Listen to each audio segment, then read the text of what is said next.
Hello good morning to all of you. उम्मीद करता हूँ कि सभी लोग बढ़िया होंगे और सभी की पढ़ाई बढ़िया से चल रही होगी। तो कल की 25 जून की करेंट अफेयर्स मैं मिस कर गया हूँ, तो उसे भी मैं आज कंप्लीट कर दूंगा 26 जून के करेंट अफेयर्स के साथ। बस आपको डेली अमन आलोक क्लासेस जो यूट्यूब चैनल है उस पे आना है और आपको वीडियोस मिल जाएगी करेंट अफेयर्स की। मैथ्स की क्लास 2 दिन से नहीं हो रही है। ज़्यादा चांस है कि आज से या फिर कल से फिर से इसे स्टार्ट कर दी जाएगी। ठीक है। तो आज की करंट अफेयर्स हम लोग देखते हैं क्या है, क्या न्यूज़ है। आज की न्यूज़ क्या है देखते हैं पहले। सी, India has also signed an agreement to collaborate on the US Star Artemis program. India have signed an agreement in June 2023 to cooperate on the US Artemis program, which will launch its space mission next year. It is reported that the agreement was signed during the current visit of the Indian Prime Minister to the US. Bharat ने America के star Artemis कार्यक्रम पर सहयोग के लिए एक समझौते पर भी हस्ताक्षर किए हैं। भारत ने अमेरिका के आर्टेमिस कार्यक्रम पर सहयोग करने के लिए जून 2023 में एक समझौते पर हस्ताक्षर किए हैं, जो अगले साल अपना अंतरिक्ष मिशन लॉन्च करेगा। बताया गया है कि भारतीय प्रधानमंत्री की मौजूदा अमेरिका यात्रा के दौरान इस समझौते पर हस्ताक्षर किए गए। The Union Minister said that this agreement will take bilateral relations to new heights and give a new impetus to the space industry. केंद्रीय मंत्री ने कहा कि यह समझौता द्विपक्षीय संबंधों को नई ऊंचाइयों पर ले जाएगा और अंतरिक्ष उद्योग को नई गति देगा। और एक और बड़ी न्यूज है कि चंद्रयान 3 जो है 2 है, उसे लॉन्च किया जा रहा है। ठीक है। सॉरी, चंद्रयान 3 जो है वो लॉन्च हो रहा है कब? 12 से 19 जुलाई के बीच में इसका शेड्यूल डेट है जब इसे लॉन्च किया जाएगा। ठीक है। तो और इसके बारे में जो और न्यूज़ है चंद्रयान के बारे में, मैं इसे कल डिस्कस करूंगा, कल के करेंट अफेयर्स में। ठीक है। अब अगली न्यूज़ क्या है, देखिए क्या है अगली news. India and the United Arab Emirates have entered into an agreement for accredited economists. India and the United Arab Emirates have formally signed an agreement on the mutual recognition arrangement for economists approved at the 141 or 142 session of the Customs Cooperation meeting of the World Customs Organization held in Brussels, Belgium on June 23, 2023। Bharat और संयुक्त अरब अमीरात ने मान्यता प्राप्त अर्थशास्त्रियों के लिए एक समझौता किया है। भारत और संयुक्त अरब अमीरात ने औपचारिक रूप से 23 जून 2023 को ब्रुसेल्स, बेल्जियम में आयोजित विश्व सीमा शुल्क संगठन की सीमा शुल्क सहयोग बैठक के 141वें और 142वें सत्र में अनुमोदित अर्थशास्त्रियों के लिए पारस्परिक मान्यता व्यवस्था पर एक समझौते पर हस्ताक्षर किए हैं। The agreement is aimed at creating greater trade facilitation and ease of doing business and making it easier for economists to make a statement. समझौते का उद्देश्य अधिक व्यापार सुविधा है और व्यापार करने में आसानी पैदा करना और अर्थशास्त्रियों के लिए बयान देना आसान बनाना है। ठीक है। तो नेक्स्ट न्यूज क्या है? नेक्स्ट न्यूज है, an agreement has been entered into between BEML and the Ministry of Defense for supply of high mobility vehicles. High mobility वाहनों की आपूर्ति के लिए BEML और रक्षा मंत्रालय के बीच एक समझौता हुआ है। तो क्या समझौता हुआ है देखते हैं डिटेल में। State on BEML has on June 23 bagged a huge pact contract from the Ministry of Defense to supply high mobility vehicles. राज्यों के स्वामित्व वाली BEML ने 23 जून को उच्च गतिशीलता वाहनों की आपूर्ति के लिए रक्षा मंत्रालय से एक बड़ा समझौता अनुबंध हासिल किया है।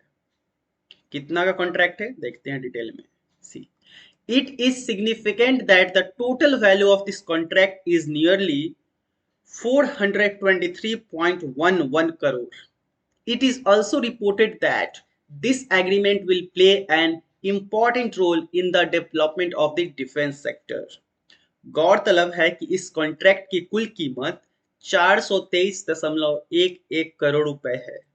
यह भी खबर है कि यह समझौता रक्षा क्षेत्र के विकास में अहम भूमिका निभाएगा। ठीक है, अब अगली खबर क्या है देखते हैं।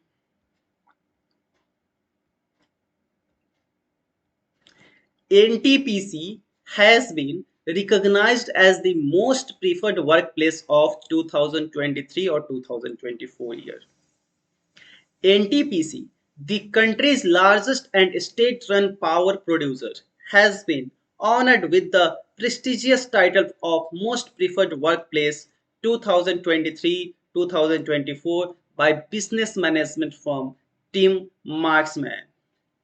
एनटीपीसी को 2023 और 2024 के सत्र के सबसे पसंदीदा कार्यस्थल के रूप में मान्यता दी गई है।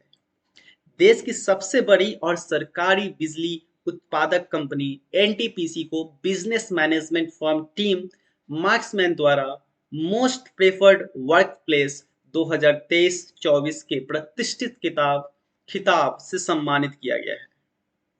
According to Team Marksman, the award recognizes NTPC's exceptional performance in various key areas, including corporate purpose, growth, employee centricity, internal culture, work-life balance, recognition and rewards, diversity and equity. Team marksman के अनुसार यह पुरस्कार corporate उद्देश्य, विकास, कर्मचारी केंद्रितता, आंतरिक संस्कृति, कार्य जीवन संतुलन, मान्यता और पुरस्कार विविधता और समानता सहित विभिन्न प्रमुख क्षेत्रों में एनटीपीसी के असाधारण प्रदर्शन को मान्यता देता है। ठीक है, और अगली न्यूज क्या है। The Union Home Minister laid the foundation stone for the Central Forensic Science Laboratory at Samba. The Union Home Minister laid the foundation stone for the Central Forensic Science Laboratory in Samba and several development projects at a cost of rupees 309 crore in Jammu on June 23. केंद्रीय गृह मंत्री ने 23 जून को सांबा में केंद्रीय forensic विज्ञान प्रयोगशाला और जम्मू में 309 करोड़ रुपए की लागत से कई विकास परियोजनाओं की आधारशिला रखी। The Union Minister on June 23 laid the foundation stone for 84 development projects worth around 586 crore in Jammu and Kashmir, which include 41 water supply project, multi-story parking and road improvement work. It is also said that this development project will boost the economy and tourism of Jammu and Kashmir. केंद्रीय मंत्री ने 23 जून को जम्मू कश्मीर में लगभग 586 करोड़ रुपए की 84 विकासात्मक परियोजनाओं की आधारशिला रखी, जिसमें 41 जल आपूर्ति परियोजनाएं, बहुमंजिला पार्किंग और सड़क सुधार कार्य शामिल है। यह भी कहा जाता है कि इन विकास परियोजनाओं से जम्मू कश्मीर की अर्थव्यवस्था और पर्यटन को बढ़ावा मिलेगा। और जम्मू कश्मीर बहुत बढ़िया जगह है। कश्मीर घूमने जाते हैं लोग और टूरिस्ट वहाँ बहुत जाते हैं, टूरिज्म प्लेस है। तो वहाँ से क्या होता है, ज़्यादा इनकम होता है टूरिस्ट लोगों के द्वारा। तो सरकार उस पर खर्चा कर रही है, उसके रोड पे, उसके ट्रांसपोर्टेशन पे। तो क्या हो रही है, वहाँ जब टूरिस्ट लोग जाएंगे, वहाँ लोग की आने और जाने की रेट बढ़ेगी, ज़्यादा लोग जाएंगे तो ज़्यादा पैसे जनरेट होगी। तो सरकार की अच्छी कदम है वहाँ डेवलपमेंट के लिए। तो अगली न्यूज है, union minister inaugurate silica reduction plant project at Dalli mine in SAIL. Union steel minister Jyotiraditya on June 23 from New Delhi initiated the silica reduction project at Steel Authority of India (SAIL), Bhilai steel plants, डाली mine. केंद्रीय इस्पात steel minister, केंद्रीय इस्पात मंत्री ज्योतिरादित्य ने 23 जून को नई दिल्ली से स्टील अथॉरिटी ऑफ इंडिया के भिलाई स्टील प्लांट की दिल्ली खदान में सिलिका दल्ली खदान not Delhi Dalli steel plant की दल्ली खदान में सिलिका रिडक्शन प्रोजेक्ट की शुरुआत की। It has been started with the aim of producing 300 metric tons of crude steel by 2030। इसे 2030 तक 300 मीट्रिक टन कच्चे इस्पात का उत्पादन करने के लक्ष्य के साथ तो शुरू किया गया है। अब अगली खबर क्या है? Please wait for a second all of you. या So, Udyami Bharat MSME Day is scheduled to be celebrated on June 27 at Vigyan Bhavan. On the occasion of International MSME Day, the Ministry of MSME has planned to celebrate Udyami Bharat MSME Day on June 27, 2023 at Vigyan Bhavan, New Delhi। 27 जून को विज्ञान भवन में उद्यमी Bharat MSME दिवस मनाया जाएगा। अंतरराष्ट्रीय MSME दिवस के अवसर पर एमएसएमई मंत्रालय ने 27 जून 2023 को विज्ञान भवन नई दिल्ली में उद्यमी भारत एमएसएमई दिवस मनाने की योजना बनाई है। ठीक है, प्लीज गिव मी 1 सेकेंड। या सो एमएसएमई का फुल फॉर्म क्या होता है? एमएसएमई का फुल फॉर्म मैं बता दूं आप सभी को, ministry of micro small and medium enterprises. ठीक है, और देखिए, on this day the union government has announced that the ministry of MSME will undertake various initiative for the growth and the development of small farmers under the programme called campaigns 2.0। इस दिन केंद्र सरकार ने घोषणा की है MSME मंत्रालय कैंपियोनिस नामक कार्यक्रम कैंपोनिश 2.0 नामक कार्यक्रम के तहत छोटे किसानों की वृद्धि और विकास के लिए विभिन्न पहल करेगा। अब अगली खबर क्या है? Yes please. हाँ, German parliament approves new immigration law. Germany's parliament on June 23 approved a new immigration law designed to attract skilled workers and professionals to the country।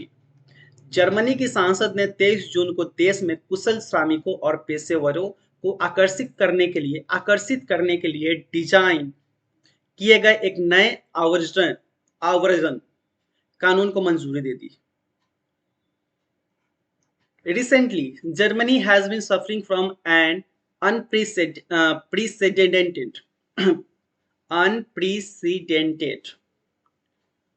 shortage of labor and professionals, and this new immigration law is set to change that situation। It is reported that this new law has been passed by getting 388 votes in the parliament। हाल ही में Germany श्रम और पेशेवरों की अभूतपूर्व कमी से जूझ रहा है और कहा जाता है कि यह नया आव्रजन कानून इस स्थिति को बदल देगा। खबर है कि यह नया कानून संसद में 388 वोट पाकर पास हो गया है। ठीक है, अब अगली खबर क्या है? Union minister Anurag Thakur has launched the initiative Bharat in Paris. Union Sports Minister Anurag Singh Thakur flagged off the Bharat in Paris campaign at the Jawaharlal Nehru Stadium in New Delhi on June 23। केंद्रीय खेल मंत्री अनुराग सिंह ठाकुर ने 23 जून को नई दिल्ली के Jawaharlal Nehru stadium में Bharat in Paris अभियान को हरी झंडी दिखाई।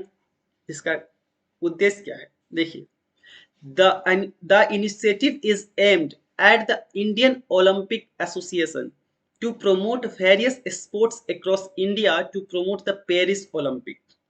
It is noteworthy that the 2024 Olympic Games will be held in Paris, the capital of France, from July 26 to August 11। इस पहल का उद्देश्य भारतीय ओलंपिक संघ द्वारा पेरिस ओलंपिक को बढ़ावा देने के लिए पूरे भारत में विभिन्न खेलों को बढ़ावा देना है।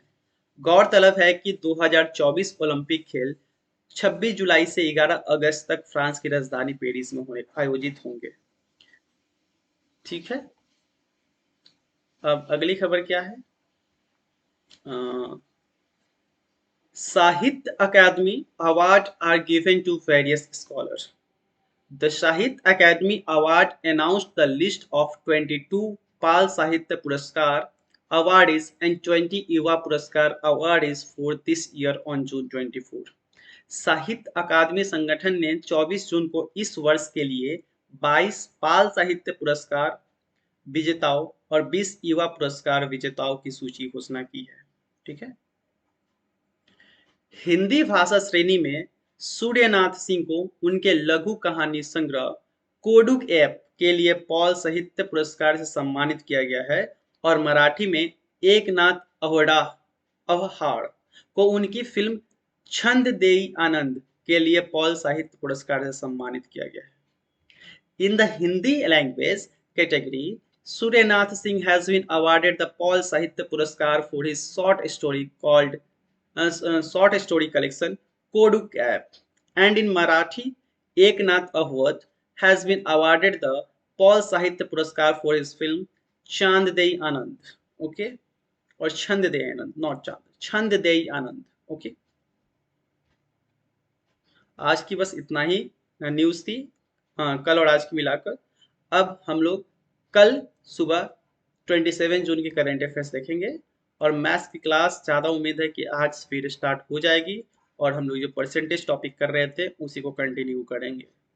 ठीक है, और बस आपसे उम्मीद है कि चैनल को वीडियो को शेयर कीजिए, लाइक कीजिए और चैनल को सब्सक्राइब कीजिए और पढ़ाई करते रहिए, सिलेक्शन पक्की है।